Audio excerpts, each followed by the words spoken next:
What is up, everyone, and thank you for checking out Don't Say the F Word. We are a pro wrestling and combat sports podcast. We do not use the F word when we talk about professional wrestling. You should not let your friends use it either. We are hitting off our pre-show before AEW Wrestle Dream.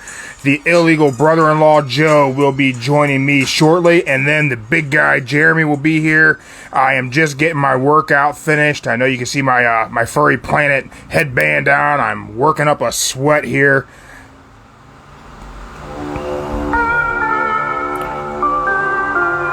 Hip-hop music. That way, the big G doesn't censor us at all. We don't want any of that going on. Got myself a shaker full right here, full of G Fuel. Not sponsored by G Fuel, but if they want to give us some money, we'll take money. We do like money.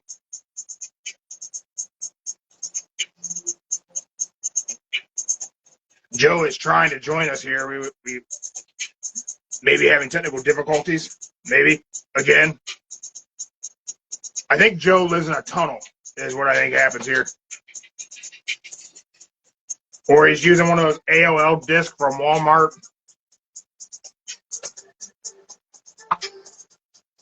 Joe, are you there, bud?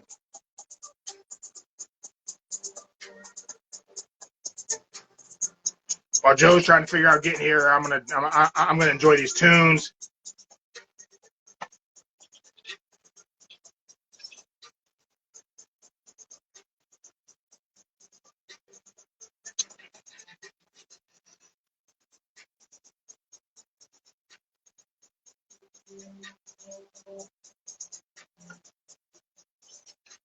Got my shaker full of G Fuel still.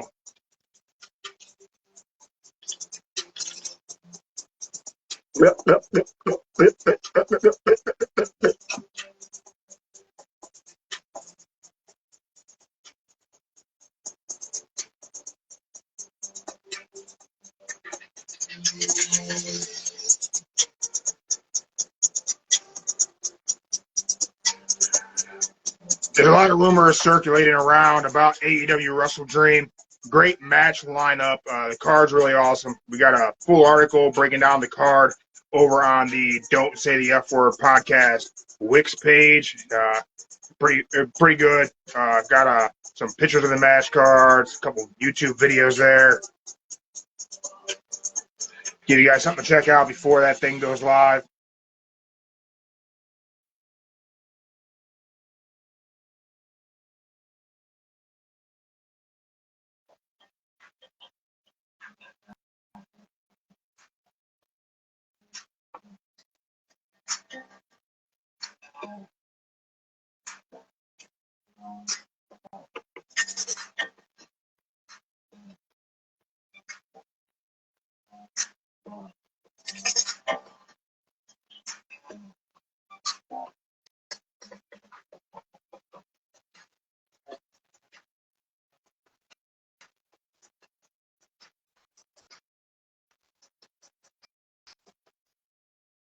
Joe, it keeps telling us that we can go live with you, and then you're not popping up.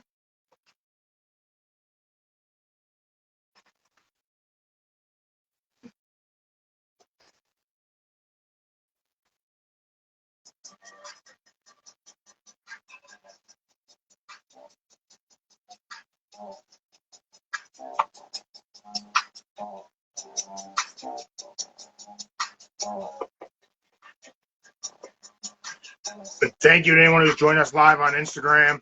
If you're not checking us out live on Instagram, this is probably not very entertaining, but we're going to get there. Joe's trying to get joined in. Instagram's apparently not cooperating with him.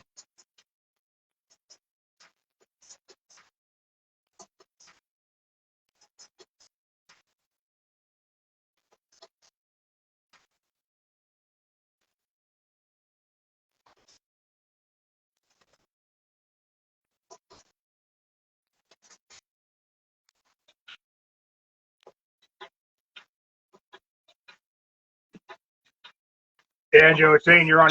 There you are. There we go. Were you in a tunnel? Oh, look at that. Mindy's here. Hi, Mindy. Oh, don't say hi to her. That's She mean. that's Hey, Bill's illegal sister. don't say hi to Mindy. She don't need you to talk to her. Don't talk to her. That's the big guy's wife. If Hey, anyone's seen any of the amazing food the big guy gets to eat, or the coffees we all get to have, except for Joe. Joe doesn't get them. She's the one making all that. uh, don't worry. Mindy just chopped liver. Don't worry about her. Oh, that's messed up. She's gonna beat you up. She ain't gonna do jack. All she gonna do is just do her little talk, say some little weird comments, and that's it. That's it. I think she's gonna punch in kneecaps. She can't even reach my kneecap, so we won't worry about. So guess what we did today? What you do? We went to the punk rock flea market, and we met these guys that do a comic book. Mm-hmm. It's called The Heel Screwjob. It's a pro wrestling comic book. Mm. I never heard of that punk rock festival. Never heard of it. It's a flea market, like a craft show kind of a thing. Oh, It's pretty cool. A lot of vendors there selling stuff, people who make stuff. I got you. Okay, got you. How you doing today, Joe? You having a good week? I had a good week. Yeah. It was like tired, but hey, I had a good week. Got the yard work done, so hey, can't beat that. Well, on the bright side, weather's cooling off in Ohio, so winter's coming. Yard work will be gone. Yes, that's what I got out the way now. Until the leaves hit. Yay. No.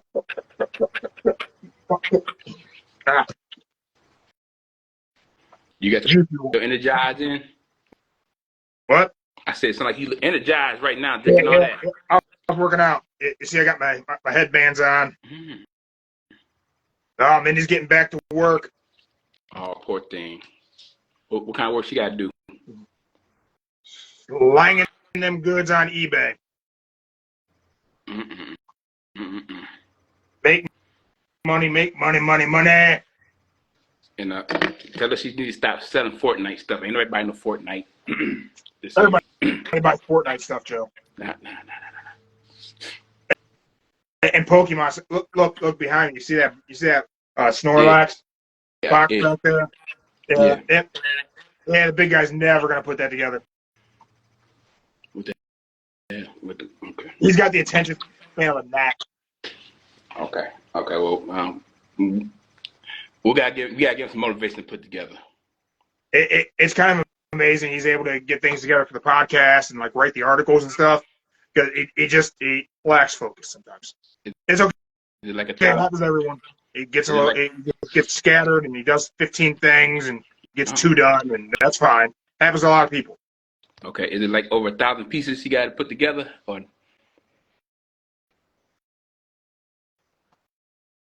I think it's 340. Oh. Okay.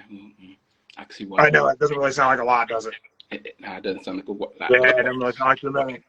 Good. Okay, maybe chance swallows one though. Maybe he ain't got the right table. I don't know. I can't speak for him. Did you enjoy the week of wrestling? Raw, Dynamite, SmackDown. Nobody watches Rampage. Collision was good last night. Collision was good. Yes, Collision was good. I'll say the best thing that happened on Dynamite was the new MJ and Switchblade. All right, so what did you think of that promo? I say it's pretty good. Call him Tofu. That was great. Tofu. Nobody. I would say he gone out the shots, but I think Jay White just came a little bit too soon. Too soon. So there's people that are saying that Jay White's part of that promo wasn't good. That he just said the same things repeatedly, reworded them slightly, and MJF was forced to sell them to make it seem like a big deal. Well, yeah, with the Switchblade, you can tell he did say some of the stuff's over a couple times over, but But I think he did a great job, like making his point. Like, I thought it was a good promo. The big guy thought it was fantastic. He thought that promo made Jay White a star in AEW. I ain't really seen nothing wrong with it. I ain't seen no complaints about it, but it seemed good to me. Right? Yeah, I thought it was a darn good promo. Me and the big guy, we had your sister watch it. She thought the whole thing was pretty good. My only thing was that whole segment was just too long. That's what she said. That whole segment was just too, with him and MJ and Adam Cole. That whole segment took that was basically 20 minutes right there. Yeah, it was lengthy, and I think that's where it kind of seemed to get a little bit squirrely for Jay White, was they were stretching that promo out, and I think he just kind of had to go back to the same beats because MJF had quite a bit of time, and then they just had to fill a gap there. So I think it wasn't structured well, but I thought it was a great promo. Big guy said that's Jay White becoming an established star in AEW, and I agree. You agree? Okay. I said it's gonna happen. Yeah. Still no Roman on SmackDown. October 13th to 14th. That's one of them. The 13th to the 14th. I think 13th, Friday 13th. Yeah.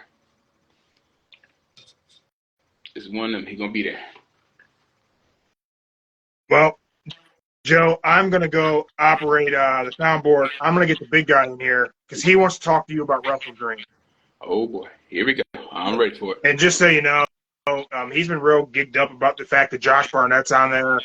Has gotten him reminiscing more about Pancrase after, the 30-year anniversary of Pancrase. And he's talking about his time shoot fighting and how good shoot style pro wrestling is. And he's excited that Josh Barnett's going to be on an AEW pay-per-view. Well, I got one thing before you go. Is he excited that Christian is the main event and that somebody could show up tonight? Yeah. Did you see the article he put out? I did. Yeah, he threw that in there. I mean, looks like the corner may show up. Get it instead of the corner. I get it. Yeah, that's funny. Good joke. All right, Mark the Monster out. Big guy, get in here. Run. Oh yeah, but thank you for being here live on Instagram. If you're not catching us live, catch the replay on Spotify, Rumble, YouTube, Google Podcasts, all those things. We're there. We appreciate you guys. And don't say the F word. Don't let your friends say it. All that stuff. Pro wrestling rocks. Yeah, it's a good time to be a wrestling fan. Yeah. Whoa. Oh. Yeah, close. I see you back. You back. Yeah. What is up, illegal brother-in-law, Joe? Oh, nothing much. I just realized in life I got to get the right amount of money and get that trademark since I'm famous now, 20,000 accounts in the last month we have been able to reach. It's great. Next goal is to get all those accounts to make sure they like, share, subscribe, comment, interact, do all those kinds of things. Mm-hmm. Hey, I shared it on my page, so hopefully somebody follows it, likes it. The good thing is that any and all the growth that happens for this podcast is all organic, not paying for a damn thing. There's too much nonsensical podcast marketing shit out there that I think people. I think a lot of people fall victim into giving someone money on the idea that they can somehow get them growth in their podcast. And I think it ends up getting people shut down from different channels, or they get bots and just get a lot of nonsense. I think they just give you more money just so you can get a bigger room, bigger set, and just hey, make you look famous with a green screen in the background, all that type of stuff. Well, there's tons of these different things out there, and they'll show up in the feed of podcast marketing, and get you 10,000 downloads in 24 hours, and you know that's just bots. That shit's nonsense. Mm-hmm. Then you have these things that will teach you ways to quote unquote game the algorithm. And I can't be bothered trying to figure out the algorithm. I don't want to know Hey, the algorithm. I don't care. hey, if you, I ain't gonna say the name, but if you go on YouTube and just search the bots, you get paid this guy a certain amount, and boom, them bots will go for you and get you them views up. Yeah, dog, I ain't gonna do it. I ain't doing it. I'm not gonna. I'm just not gonna do that. There's tons of pages out there that like you'll see this huge like follows or likes or tons of subscribers, thousands upon thousands of subscribers, but there's no interaction with their shit. No one likes it, no one shares it, no one comments on it. So you know it's bots. If you have 40,000 people following your page and 27 people like your shit, you have 26 fans. If you're lucky, you don't got 40,000. You got like 30 some odd thousand bots out there because you have the whole fake internet theory that half the internet is actually bots on everything. That is true. I agree with you on that one. I agree with you. And man, YouTube is about impossible for growth, really, at this point. It's been around too long. Too many things are established. That doesn't mean it can't happen, but I think it's pretty difficult to find your way to get in there and get that kind of growth. Hey, so far, I could say that one person who got the biggest growth in YouTube right now, and only been out for like 3 months, is Maven. Yeah. But man, he's already got an established name.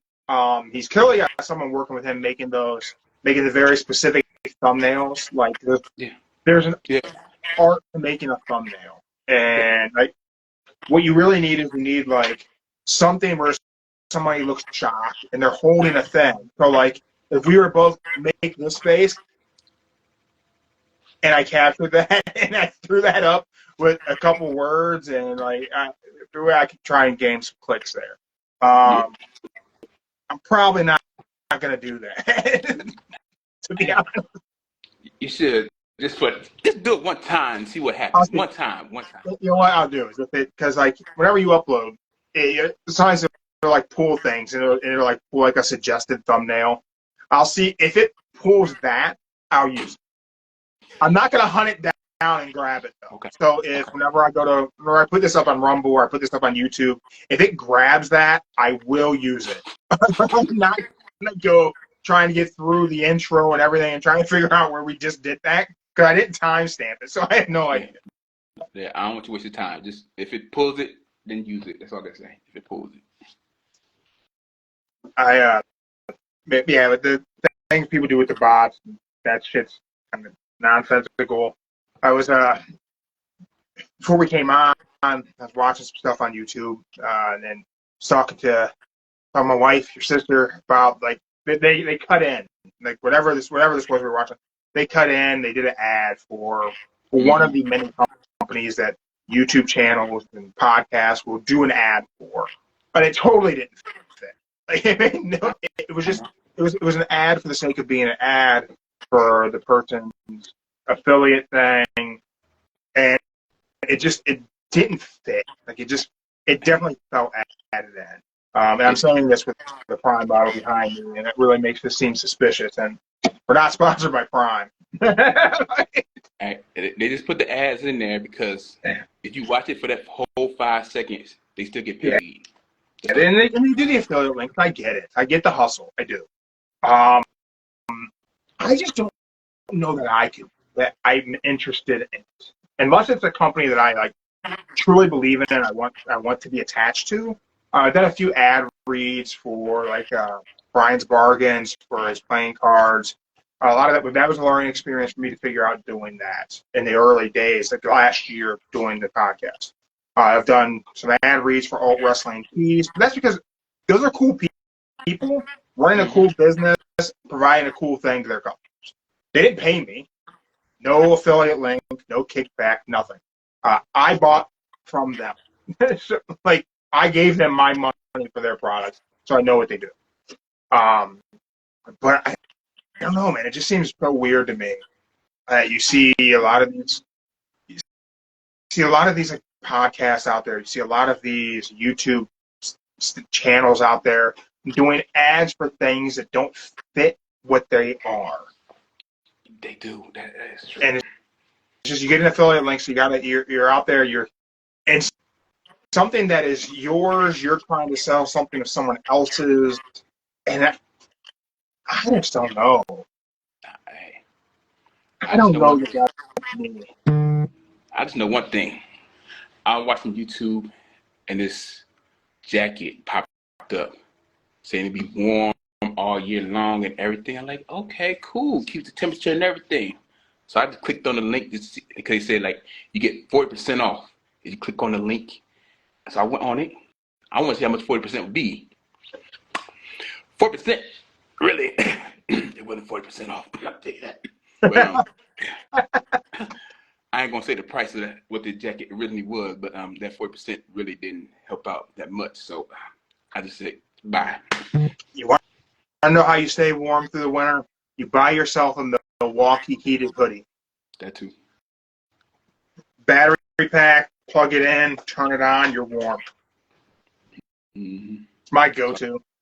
So, yeah. My go-to now is to just not be outside in the snow and cold unless I really want to be there. Hey. I don't have to, so good. You will when you got some of that driveway. Mm-hmm. Only to go to the gym. That's it. So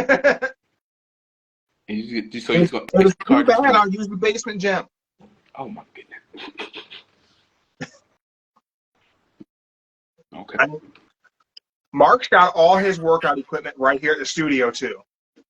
Yeah, I seen that. So I seen him working out. So yeah, he's good. He's got his dumbbells. I can use these. Why can't I use these? I can use these. My little kid could throw that away right in your face right now. Break them glasses. Come on now. You know I'm an old school kettlebell guy. I got some Russian kettlebells I've had since like the early 2000s. Back whenever everybody's favorite CrossFit coach was still, doing curls for girls, standing in front of a mirror before they knew what a kettlebell was. I was training with them, and you know what? I got one right here. So I need. I'll stop my presses when I'm in the studio. I can do it. Oh my god! And Mark is around, man. He's jacked. I don't know what to tell you. That's the last toy I expect to see you got. But okay, that's the last one. That's the last one. What? I wouldn't expect to see that. That ain't mine. Okay, you're right. You're right. Anyway. LA Knight, back from COVID leave. Team with John Cena. John Cena, yep. That was good. You think we get Cena all the way through to WrestleMania? I mean, I say yes. I'm gonna say he already advertised for Elimination Chamber. So we'll get him. And they said, what was it? This is the first solo poster of John Cena in over 6 years.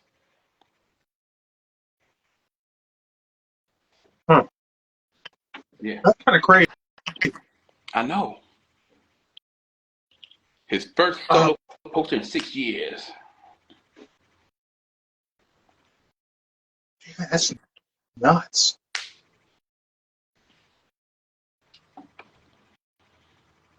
Yeah, I heard you and Mark talking a little bit about that MJF Jay White promo.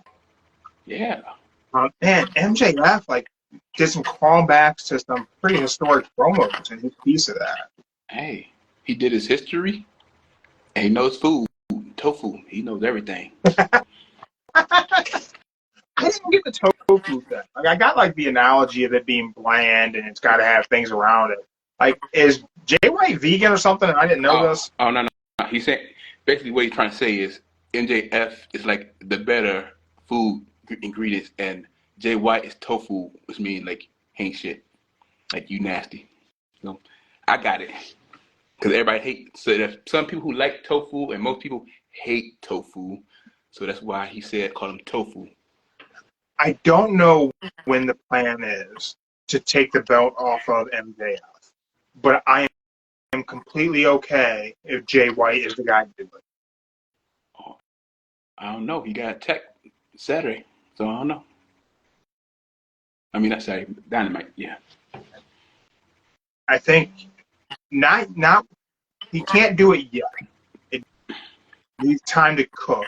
They need a good lengthy feud to bring it to a point where Jay White can take that belt off of him.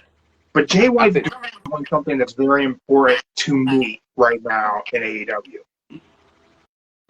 Jay White is making Bullet Club relevant in North America again.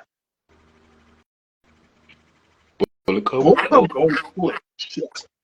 I mean, it is good. I ain't hating. I just wonder why they call it gold. I don't get the gold part. That's the thing. I don't know how they got to it being Bullet Club Gold. I truthfully kind of wish they would just get some of the established Bullet Club members from Japan into AEW, like get Bad Luck Fale over, and just have it be Bullet Club proper. And I would like to see a Bullet Club proper feud with the Elite. Mm-hmm. The Guns are just so good. Like, I can say this. That's the last tag team I actually thought would come up and be something relevant, be good. Because they are very, very good in the ring. Yeah, because at first they was like Arn Anderson's son wasn't that great. But then when you see them actually working together, like getting the belts from FTR, then losing them to FTR, but then after they lose them, they still going to the top, no matter what. So I can't be mad at them. Their match tonight is going to be very, very interesting. So you have the Young Bucks versus the Guns versus Orange Hook? Hook Orange? What are we calling them? Yeah. Orange Cassidy and Hook? Yeah. Versus the Lucha Bros. Winner gets tag title shot anytime they want it. That's the AEW, right? Mm-hmm. I'm going to go, my two picks would be, I'd rather see the Guns or the Lucha Bros go at it. Them my two picks right there. I think the Guns should win.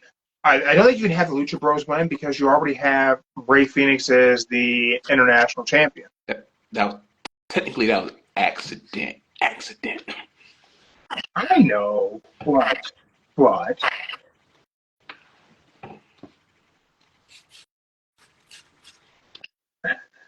I just don't think they could really.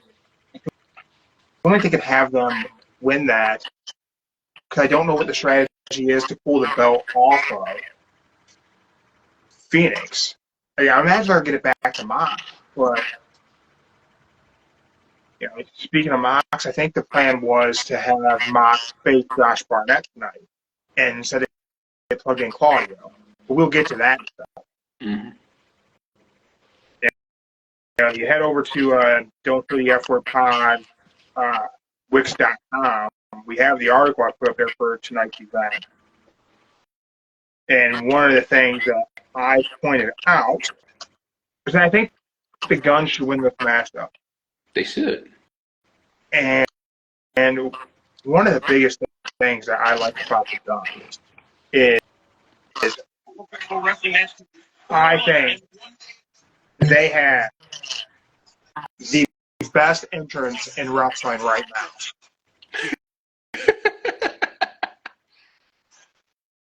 Their 50 Cent Many Men entrance. Yeah, that is.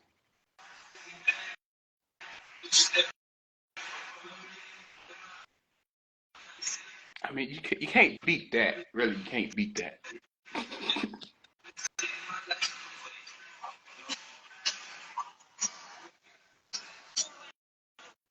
I just want to know how We much don't need to Tony have that paid. good of an entrance. I mean, I haven't seen them use it lately. They haven't used it lately, but they haven't used it at one time. Is there a better entrance in pro wrestling right now? No. That's that. I just want to know how much he gonna House pay of for it. Black as a unit. Well, maybe they're the best. But the Guns, and that's definitely they're neck and neck. WWE don't have anybody coming out with an entrance as good as House of Black and the Guns. I'll say House of Black got everybody beat so far because you gotta do that perfect timing, be in the ring at the right angle when the lights come on. The teleporting spot, that's pretty cool. Yeah. Man, yeah, Guns, they should not be as. I expected them to be around through the pandemic, and I honestly didn't think they were going to stick with them at all. Like, I thought that was just going to be it. I thought it was like, hey, my dad's Billy Gunn. Hey, my dad's R. Anderson. Hey, second generation. We deserve to be here. But only one of them left.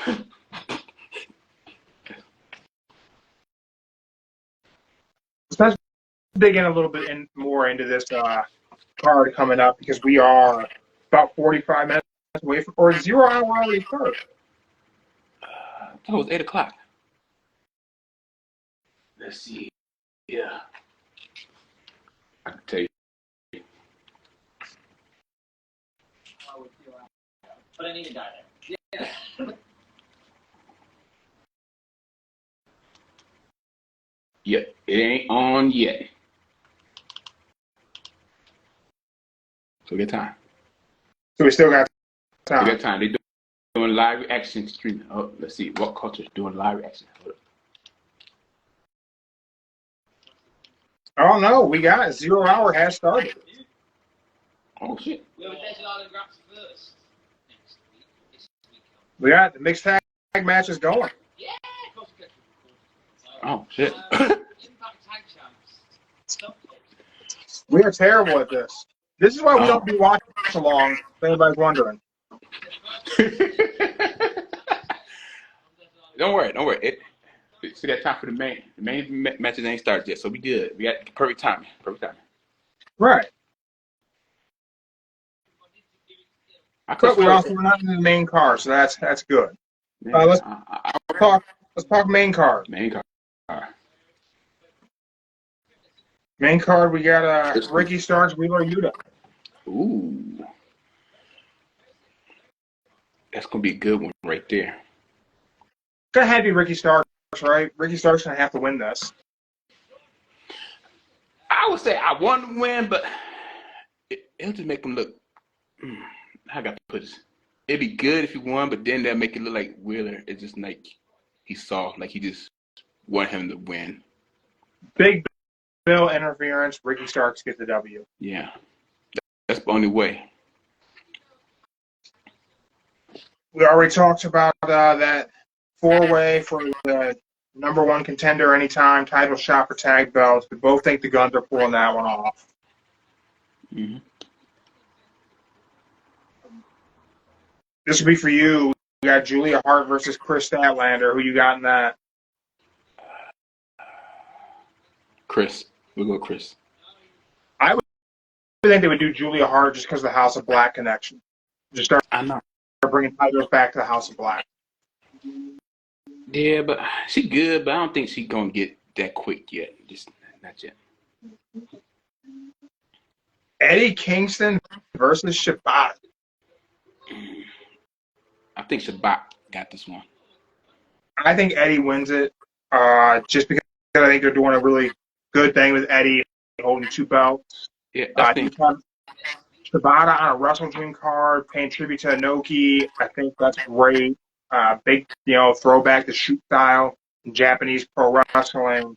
Yeah, but here's the thing. I don't think Eddie's good, but I don't think he's the guy that can hold 2 belts at the same time. You don't think so? I don't I think mean, but he's got both belts. Both belts are on the line. They're not going to take both belts off of Eddie. they're probably going to do the New Japan. I think he holds them both. You know, I say New Japan. he canceled all of his indie dates, so he's not doing any indie shows right now while he has both titles. Oh, he ain't? Oh, never mind. So I think he plans to travel to Japan and defend that New Japan title and come back to the States for the Ring of Honor. I think he's going to travel. I can get Eddie Kingston World Tour. Okay. We'll go with that for now.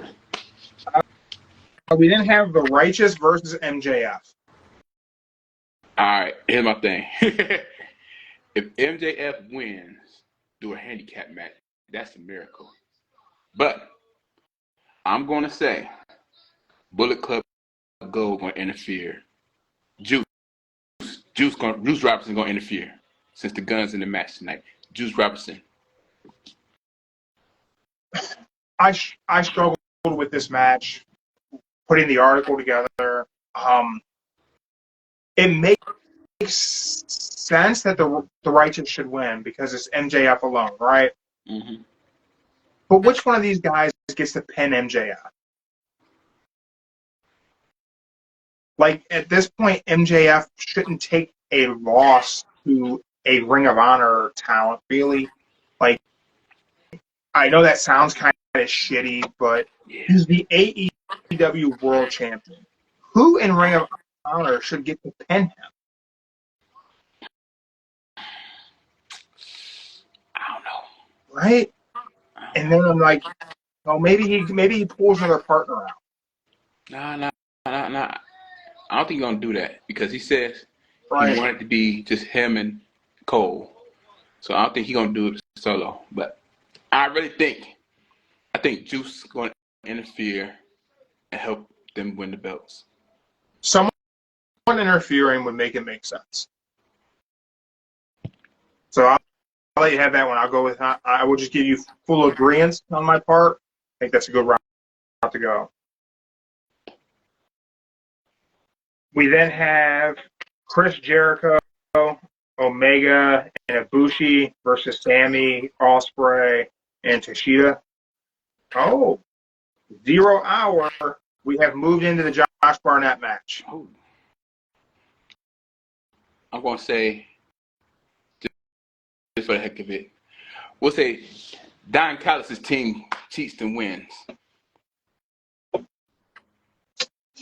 I can see it. Are you watching this? You I had don't know why. this on? I'm hearing I'm hearing live reviews going on at a stream. You know, I talked about the Kingston match being a throwback to shoot style and old school Japanese pro wrestling, but having Josh Barnett in here with Claudio, this is very pancrate. Like you got a tight clinch here. This is catch wrestling 101. Barnett shooting for a high crotch single. Mm-hmm. Yeah. I'm going to say maybe Claudio. Guard. Hopefully Claudio wins. That's my bet. Hopefully Claudio wins.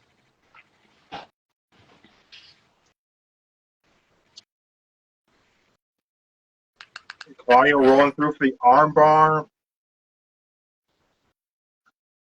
I would imagine they're going to have Claudio win, but they shouldn't have Claudio win. Why not? I think they should establish Josh Barnett. I think they should sign Josh Barnett to something. He does blood sport. He's an old school catch wrestler from way back. Josh Barnett's been a catch wrestler before his UFC days, before he was the babyface assassin. You know, an avid Magic the Gathering player. Josh Barnett is the War Master. You're right. I would like to see Josh Barnett and Jake Hager in AEW as a feud. And I never want to see Jake Hager. That's why I was shocked when you said Jake Hager. I was like, Hager sucks. He's just not entertaining. You're wrong. At least for me. That's just me. That's you. But I find Josh Barnett entertaining. And Got Mox on commentary. How long you out for? I don't know, probably 30 days, concussion protocol. Damn. No contact for 30. Damn. Damn. Well, that sucks. Well, he's still getting paid for it. That's all that matters. Yeah, that's one thing about Tony Khan, is that he continues to pay people when they're hurt. You know, Kyle O'Reilly's been getting paid the whole time. And Josh Barnett with the Achilles lock. You see that? Oh, bullshit right there. Right. I would like to see AEW have a pure style championship. I think that's what the international should be. It should be like the Ring of Honor Pure Championship, where the rules are different. You only get 3 rope breaks. 3 rope breaks, okay. Yeah, they should do it. I think there's an opportunity for Bloodsport, Josh Barnett's Bloodsport. Have you ever watched it? Yeah, I watched it. I watched it on YouTube. I just see what's this whole concept is all about. So I like that stuff. I loved Pancrase back in the day. I like Josh Barnett's Bloodsport. How it's hybrid. It's a work shoot, and it's done in a very effective way. Mm-hmm. I think there's an avenue for that to be much bigger. I think there's an avenue for Bloodsport to be bigger. I think there's an avenue for someone to do that more on a local avenue. Like, I don't know. I just feel like there's an opportunity for that to be bigger. I mean, there's a way to merge those MMA fans and those pro wrestling fans into a product. I mean, Pancrase did it. Yeah. UFC has gotten more into theatrical entrances and pro wrestling type things. I think you could take the realism of MMA and use that in a pro wrestling setting and really build something a bit different. Mm-hmm. You know, that was Paul Heyman's plan with ECW had they not gone out of business. Nah, I did not know that. Yeah, his plan was to move away from the extreme and move progressively into the real. He wanted to move into more of a shoot style, more Pancrase-like. Right, he's bringing in some of those more technical stars from Japan, some more of that Japanese strong style. He wanted to move ECW that direction and move away from the hardcore trash cans, frying pans, barbed wire. He wanted to move into like a more of a submission grappling, technical striking kind of promotion. Okay. Yeah, I can see that. Which is exactly what we're getting right now with Josh Barnett versus Claudio. And really, that style is kind of what I wish they would have Mox do. I mean, he could do it, but does he want to do it is the question. He was doing it. Like initially in AEW, Mox was doing the Vale Tudo shorts. He was doing a lot of the submissions and grappling. And then he went back to wearing jeans and stabbing people with a fork. Yeah. I could say he don't seem like a shorts person to me. He's more like a jeans, in my opinion. I hate pro wrestlers wearing jeans in the ring.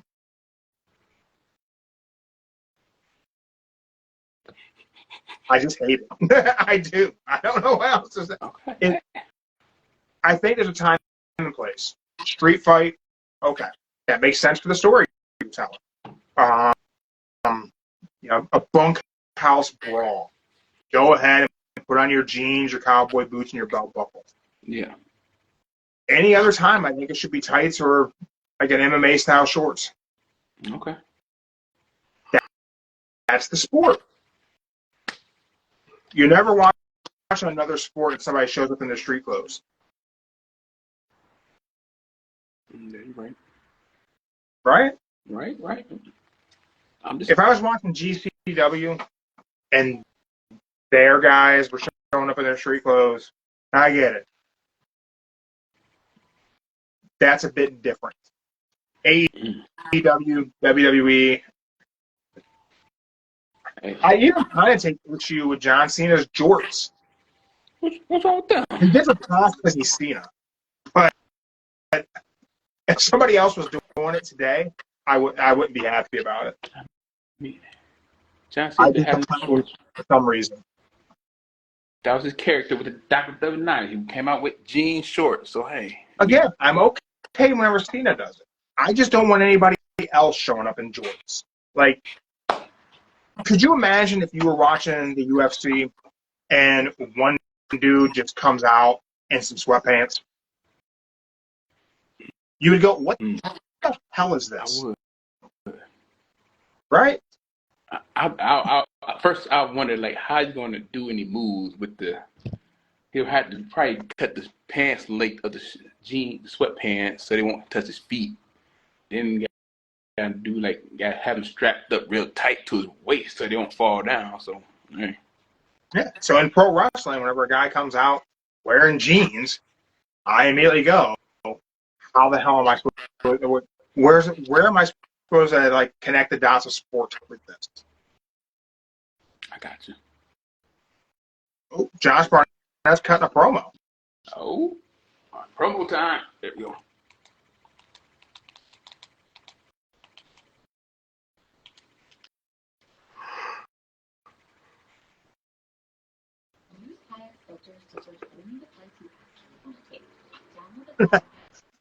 Yeah, Biscuit the Slap Happy Hippie said he'd rock some sweatpants. Wow. Man, I'm not saying I wouldn't watch the fight if someone was rocking sweatpants. For me, it kills something. You know, I don't think, I don't know. Wear pants. That's true, I don't wear pants. Okay. Now my wife's calling me out, popping her head in the field. It's been a minute since I bothered to wear pants, all right? It's summertime. If I'm going somewhere, I'm in shorts. You know, I'm not. Tell White Sister to keep calling you out on stuff. Listen, we all ears for it. I work remote.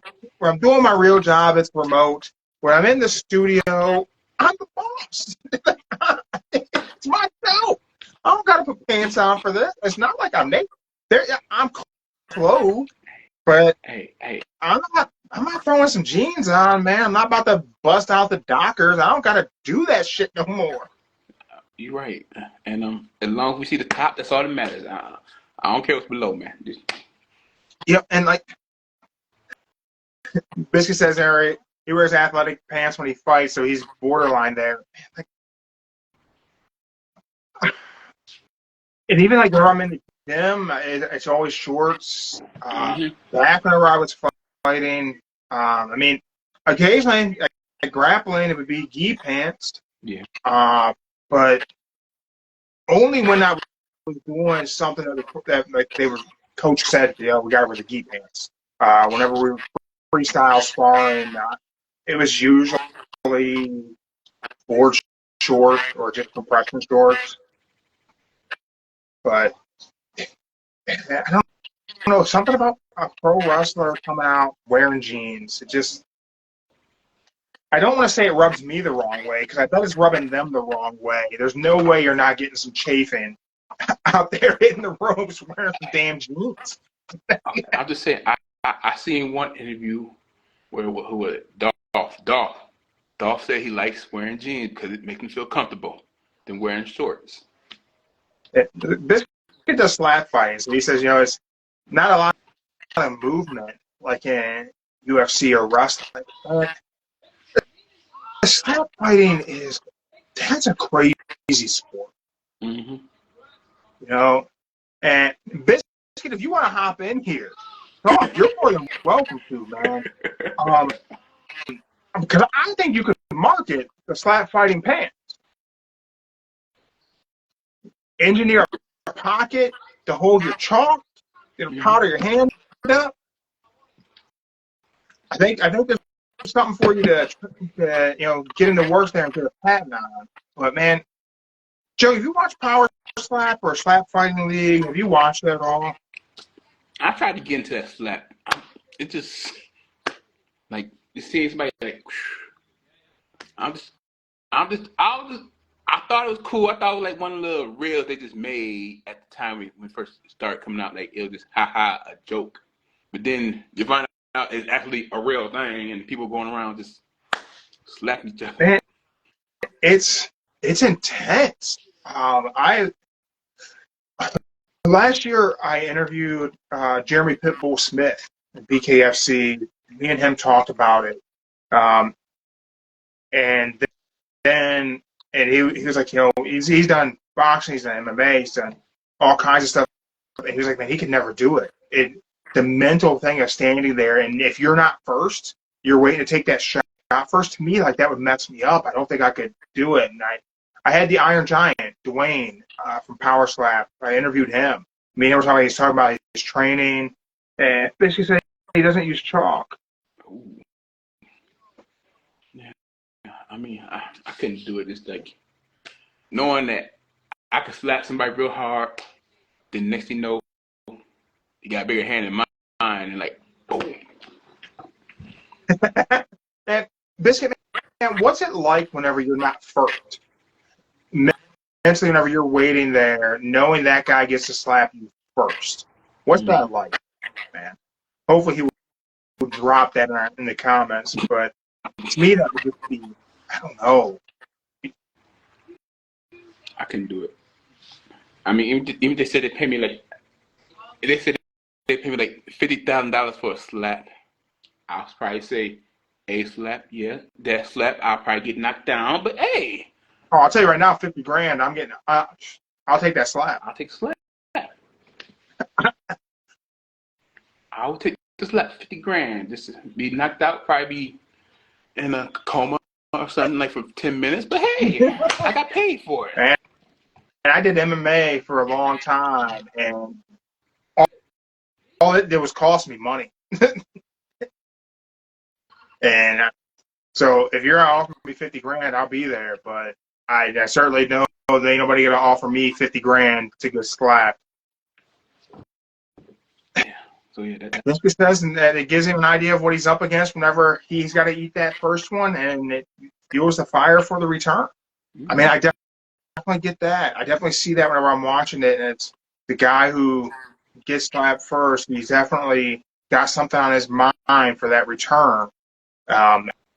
I think there's something for the just the focus to not flinch, because flinching's a foul. Yeah. So to me, like that's a crazy one. But kind of like I said, we're a pro wrestling and combat sports podcast. That's all combat sports. So I look at slap fighting is a combat sport, pro wrestling is a combat sport, MMA, jiu-jitsu, great submission grappling, sumo. All those are combat sports, and there's always these variations. Slap fight, you don't get to just use your skill and your timing to be first. Someone gets chosen to be first. Who's going to slap first? You look at BKFC. There's you don't start in your corners. You toe the line in the middle. You're 3 feet apart before these dudes start throwing. I know. That's great. There's so many variations. I don't know. There's so much great stuff out there in the world of combat sports. Mm-hmm.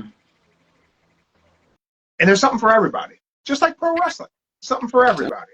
Right now we got David versus Goliath. Luchasaurus, a 4,000-year-old dinosaur beating up little Nick Wayne.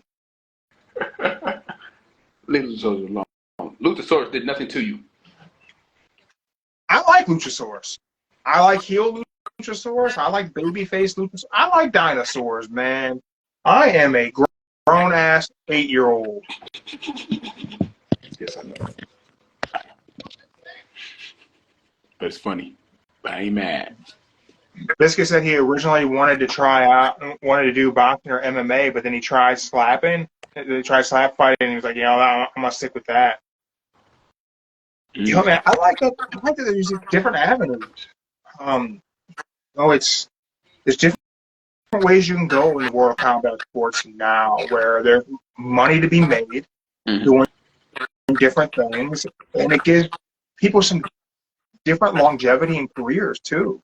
Yes. You look at, there was a point in time where, like, early days of the UFC, you could be in your mid-late 30s doing just fine. Then we had the era of the super athlete in the UFC. You know, John Jones, super athlete.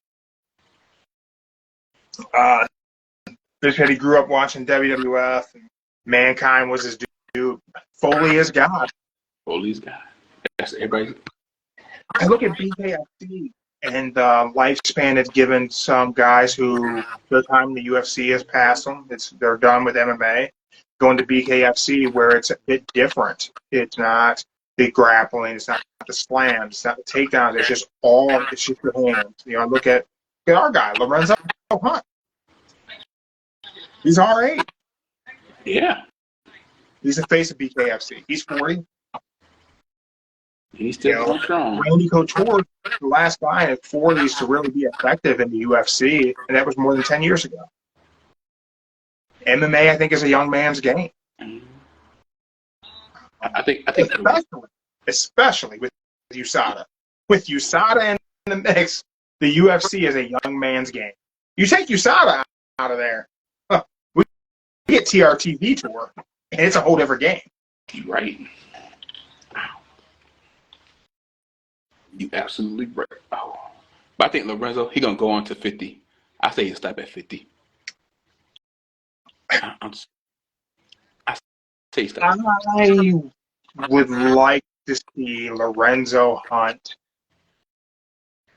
move into professional wrestling. Nah. I don't know if that's something he has an interest in doing. I don't think he's going to do it. I think it'd be great to have him on here to talk about it. But he's a showman. Look at his entrances in BKFC. Like that dude in the big juggernaut suit. Look at Lorenzo in press conferences. He's an antagonist. He's a showman. I mean, that juggernaut suit guy, that's perfect. Biscuit said, how do I think Tyson Fury would do in the UFC? I think Tyson Fury gets dumped on his head and probably TKO'd on the ground. It depends on who they would give him to, I guess. He could be a CM Punk. Punk's problem was that, he just got thrown into the deep end of the water and he didn't know how to swim. I think Tyson Fury, you never know. He's a boxer, and if I think what I see on the surface of Tyson Fury just as a boxer, great boxers don't fare well in the UFC because they're just going to put him against a wrestler, right? Yeah. That's all they're going to do. They did that with who was the boxer that had Randy Couture fight? Why can't I think of the guy's name? I see his face. I know his face. I can't think of the name. To the Google we go. Yeah, go to Google.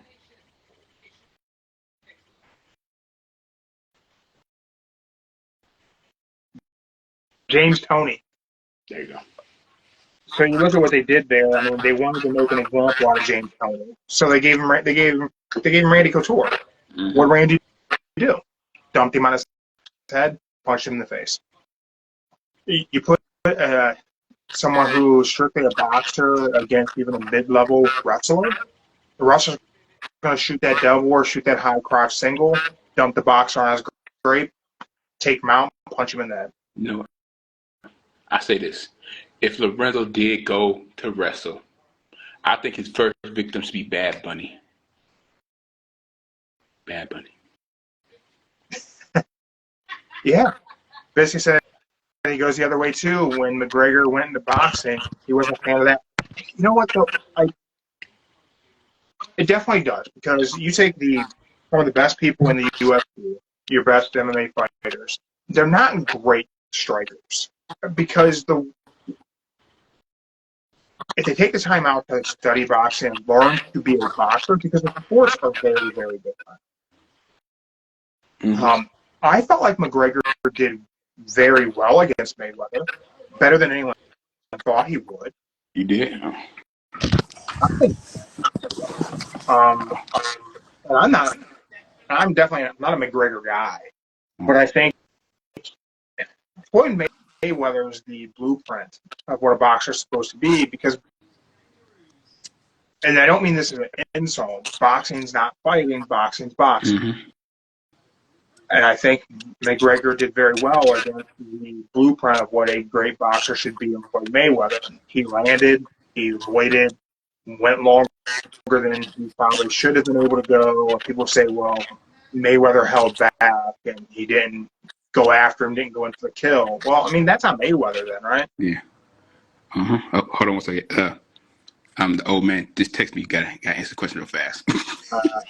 But McGregor against Pacquiao, I don't think we see McGregor against anyone ever again, to be honest.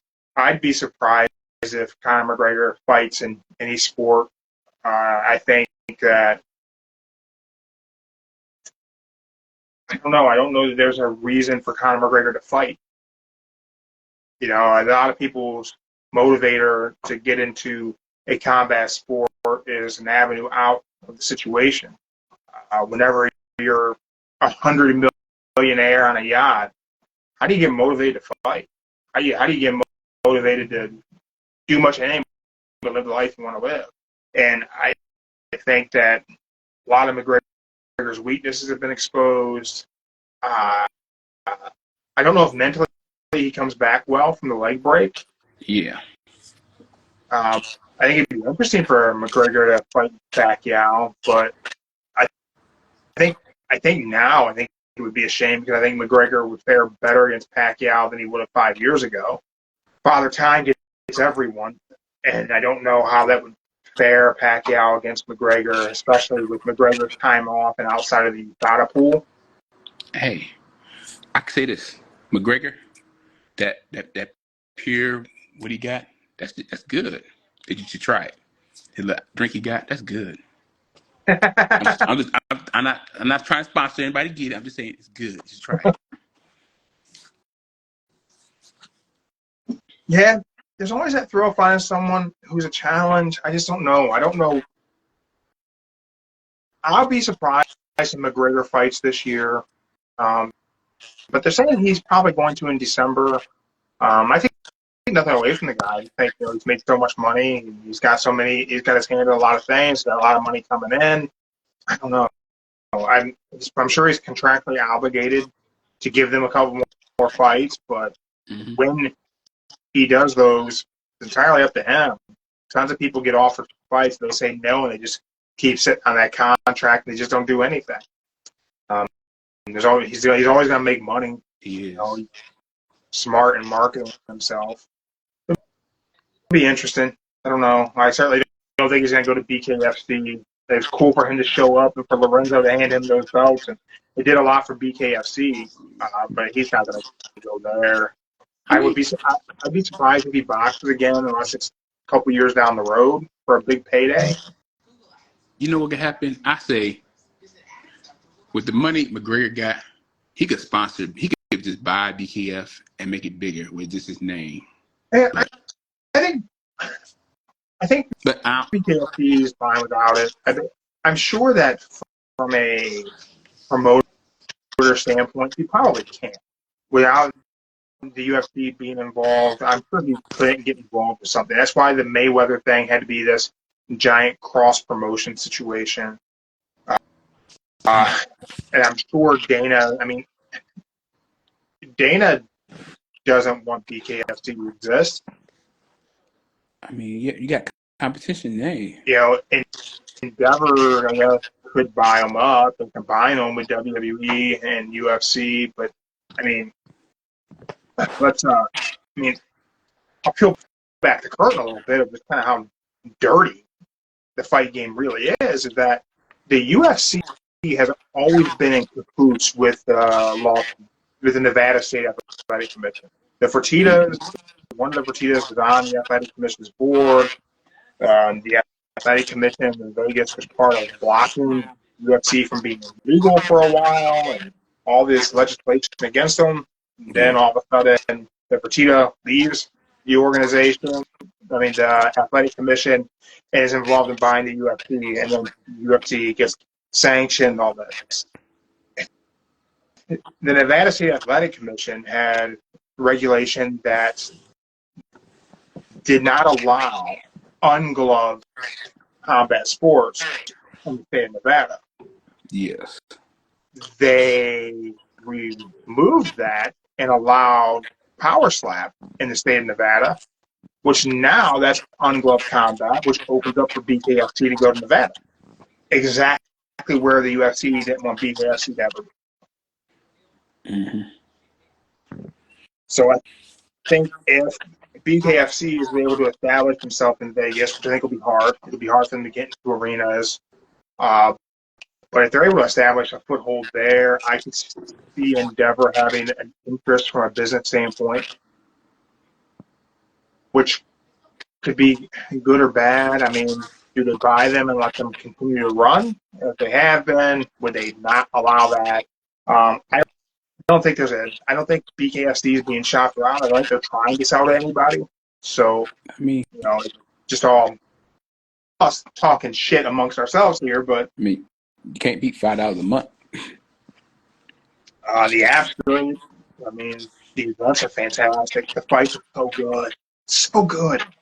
I know.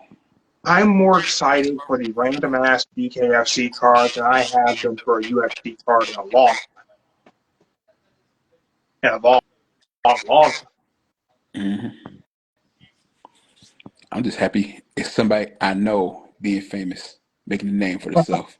I'm just gonna say this: you never thought in the world you know somebody, and then bam, they make it, and they still remember who you is. I bet whenever you guys were working together at Target, you never thought Lorenzo was going to be camp champ. Tell you the truth, I thought he could, so he had temper back in the day, really bad temper, probably worse than yours. So you might think he'll You be. love bringing up how my temper was bad. I got to comparison. His was like at the way higher than yours. So we'll just leave it like that. Oh, man, I was fighting all the time. It was just, man, I was young and I was kind of an asshole sometimes. That's why I said comparison. That's all. Comparison. But yeah, he could have been somewhere way worse than where he is right now with that temper. But he controlled it. He did something he not up to do. He fought. He just fought people, and he made the fighting career. And look at him now. Training and fighting in a controlled environment saves a lot of people's lives. Mm-hmm. So as we're creeping up on the end of 0 hour and Wrestle Dream going live on the clock, we're going to fast forward ahead and we're going to talk about main event. Main event. Christian Cage versus Darby Allin. TNT Championship is main eventing the Wrestle Dream pay-per-view. That's the last match I would never thought would wrestle main event. Why do you think that could be the last match? I'm really hoping it ain't. I really hope it ain't what I think it is. Do you think it's because Darby's from Seattle? Seattle or maybe the corner. I don't know. It seems like it's because Darby's from Seattle. Because you have Bryan Danielson versus Zack Sabre Jr. is happening on this card. And Bryan Danielson is from Seattle also. Mm-hmm. Clearly a bigger star. Clearly a more anticipated matchup, him versus Zack Sabre Jr. But why here's my only would Darby versus Christian Cage main event this pay-per-view? Here's my only suggestion. If you look at the rest of the matches that's on there, they kind of just got like tossed together at the last minute. Christian and Darby, they had that feud going on for what, 2 months now? You think that you know me? I'm just saying. Look, man, it's got to be Adam Copeland is debuting in AEW, right? Edge is coming. I really hope not, but it seemed like it. It seemed like it. It'll be interesting. It'll be interesting to see what they do. It's like Kurt Angle said on his little podcast. He said Edge is a loyal WWE guy, but doesn't hurt to jump ships. Go where that money's at, man. Make that money. And I think there are stories to tell with Edge in AEW. Problem is, they don't always tell the stories that there are to tell. I will say this. If it happens, I'll be surprised if Edge helps Darby wins the belt and start a feud with Christian. Right out the gate, go with the Christian feud. Go right out the gate with the Christian feud. I'll say this because you got to think about it. Let's just say, story-wise, he went to AEW and he was mad at Christian because Christian was able to fight longer than he was and he had to take time off. So he want to use that hatred against Christian for going off and being champion in every organization while he just sat on the sideline, being daddy, TV star, etc. Certainly a possibility, man. Well, we will find out here shortly. Darby wins, right? Darby got to win. Darby wins. Edge is coming. Thank you, everyone, for tuning in. Thank you, Biscuit, for hanging out in the comments. We wish you the best of luck at slap fighting. If you ever want to hop in with us, just let me know. Any final words for all of our fans out there, Joe? I need all the fans of the Legal Brother-in-Law Joe to help me get the funds to get this trademark. I need to get the trademark because I'm famous now. I just need like a little sponsorship with some coffee, maybe energy drink. Just nothing fancy. I could be a taste tester. Every little brother-in-law Joe flavor of G Fuel or something. I could be a taste tester to let you know how it is. Just that's all. Nothing else. I ain't asked for much. I'm glad I gave you this nickname. I know, right? Run it up there, make some money. Hopefully. We may try to get back here tomorrow night before Raw. We can recap whatever happens on Wrestle Dream, preview Raw. We'll see what we can do. Like, share, subscribe, follow us on Instagram. You'll catch the update and know when we're going live. Turn on your notifications. Don't miss the show. If you miss the show, the replays are on Spotify, YouTube, Rumble. You know where to find podcasts. You guys know how to follow shit. We appreciate you. Don't say the F word. Pro Wrestling Combat Sports Podcast. What do we not do, Joe? We don't say the F word. We don't say the F word when we talk about professional wrestling. Don't let your friends do it either. Out. Out.